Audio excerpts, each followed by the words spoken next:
પાટણ નગરપાલિકા વિસ્તારમાં TP2ના final plot number 170 ખાતે સ્વર્ણિમ જયંતિ મુખ્યમંત્રી શહેરી વિકાસ યોજનાની આખરી ઓળખ ઘટક હેઠળ 17.70 કરોડના ખર્ચે ભારત રત્ન અટલ બિહારી વાજપેયી ટાઉન હોલ બનાવવાનું આયોજન કરવામાં આવ્યું છે। આ નવતર પ્રકલ્પનું વિધિવત ખાતમુહૂર્ત પ્રભારી મંત્રી સ્વરૂપજી ઠાકોરના હસ્તે કરવામાં આવ્યું હતું। ગુજરાત સરકારના સહયોગથી પાટણ શહેરના વિકાસમાં વધારો કરવાના હેતુથી આ ટાઉન હોલ નિર્માણ કરવામાં આવશે।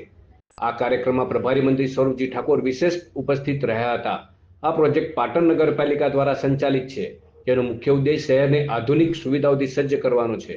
ખાતમુહૂર્ત વિધિમાં પાટણ નગરપાલિકાના પ્રમુખ હિરલ પરમાર, જિલ્લા પંચાયત પ્રમુખ હેતલ ઠાકોર, કલેક્ટર તુષારભાઈ ભટ્ટ, જિલ્લા ભાજપ પ્રમુખ રમેશ સિંઘવ, હર્ષ પટેલ, મહેશ પટેલ હાજર રહ્યા હતા।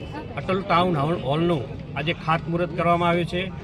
જેમ ભારતીય જનતા પાર્ટીનું ભૂપેન્દ્રભાઈની સરકારની અંદર જે વિકાસના કામો અવિરત ચાલુ રહે અને એ જ રીતે આજે પાટણનગર ખાતે એક ભવ્ય અટલ હોલનું જે ખાતમુહૂર્ત કર્યું છે અને પાટણને એક મોટી ભેટ આપી છે। 17 કરોડથી પણ વધારે રકમનું આ મોટું એક હોલ થવા જઈ રહ્યો છે અને એની અંદર ઘણી બધી સુવિધાવાળું, અદ્યતન સુવિધાવાળું આ પાટણ ખાતે હોલનું આજે ખાતમુહૂર્ત કર્યું છે। એમાં